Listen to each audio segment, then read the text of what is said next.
여러분 안녕하십니까. 광주 MBC 뉴스데스크입니다. 우리나라에 대한 일본의 경제 보복을 규탄하는 목소리가 광주에서도 커지고 있습니다. 광주 전남 대학생 진보연합은 오늘 저녁 전남대 후문에서 아베 정권 규탄 집회를 열고 일본의 사과와 강제징용 배상을 촉구했습니다. 민중당 광주시당도 충장로에서 정당 연설회를 열어 식민 침탈 범죄에 대한 사과 없이 경제 보복에 나선 일본을 규탄했습니다. 오는 6일에는 광주 YMCA에서 일본에 대응하기 위한 시국회의가 열리고 10일에는 5.18 민주광장에서 아베 정권 규탄 대회가 열립니다. 광주와 전남이 엿새째 폭염특보가 발효 중인 가운데 주말인 오늘 또 불볕더위가 이어졌습니다. 오늘 광주 풍암동의 낮 최고 기온이 37.3도까지 올랐고 나주 다도는 36.7도, 광양은 36.2도까지 기온이 오르는 등 대부분 지역에서 올 들어 최고 기온을 기록했습니다. 광주와 전남 18개 시군에는 폭염경보가 내려져 있고 목포와 신안 등 4개 시군에는 폭염주의보가 발효 중입니다. 기상청은 내일과 모레까지 기온이 계속 올라 오늘보다 더 더울 것으로 내다봤습니다. 본격적인 휴가철 시작과 함께 무더위가 기세를 떨치면서 물놀이장과 바닷가는 피서객들이 몰렸습니다.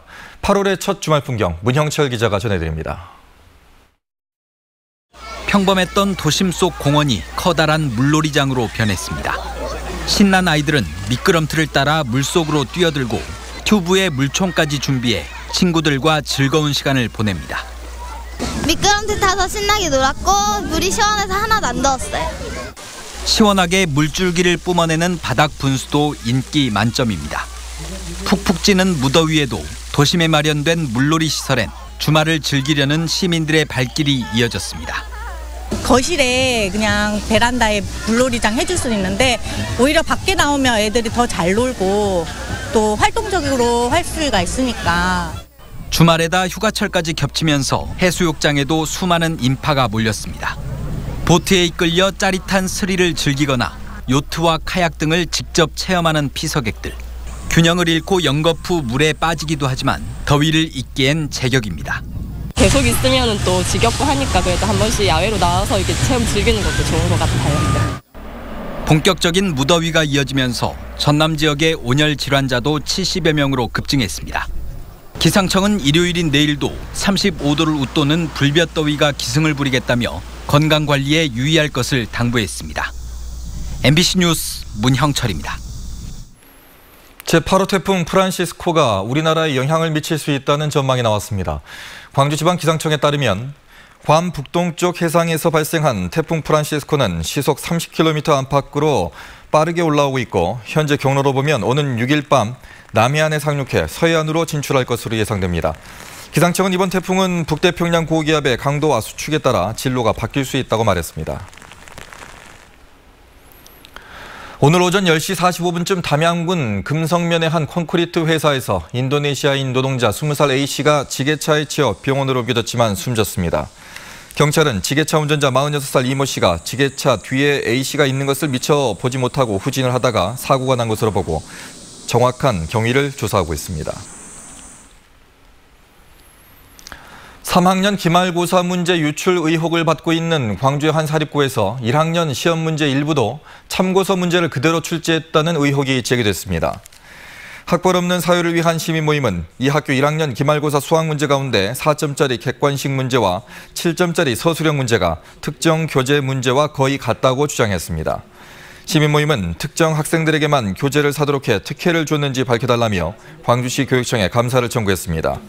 이 학교에서는 성적 상위권 학생들에게 제공된 문제를 기말고사에 내는 등 내신 몰아주기 의혹이 일어 경찰이 조사하고 있습니다. 목포의 한 사립고등학교에서도 1학년 수학 기말고사 가운데 7문제가 성적 우수반 교재에서 출제됐다는 의혹이 제기돼 교육당국이 진상조사를 벌이고 있습니다.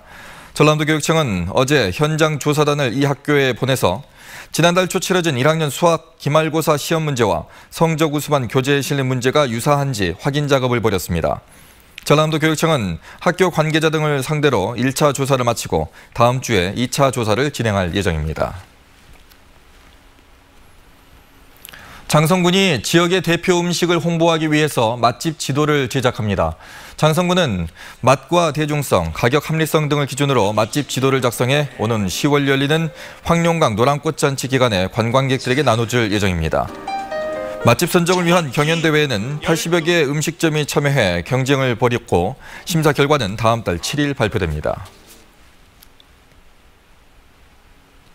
김대중 전 대통령 서거 10주기를 맞아서 5.18 민주화운동 기록관에서 오는 8일부터 9일까지 학술대회가 열립니다. 기록물로 본 5.18과 김대중을 주제로 열리는 이번 학술대회에서는 1980년 김대중 내란 음모 사건으로 고초를 겪은 이해동 목사가 당시를 회고하는 기조 강연을 합니다.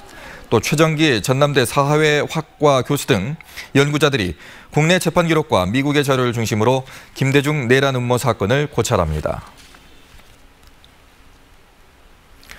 의료인 등의 명의를 빌려서 병원을 개설한 사람에 대한 처벌이 대폭 강화됩니다. 민주평화당 천정배 의원에 따르면 사무장병원 개설자에 대한 처벌을 징역 5년에서 10년으로 벌금은 5천만 원에서 1억 원으로 강화한 의료법 일부 개정안이 국회를 통과했습니다. 다만 법사위 심사 과정에서 명의를 빌려준 의료인을 처벌한 조항은 삭제됐습니다.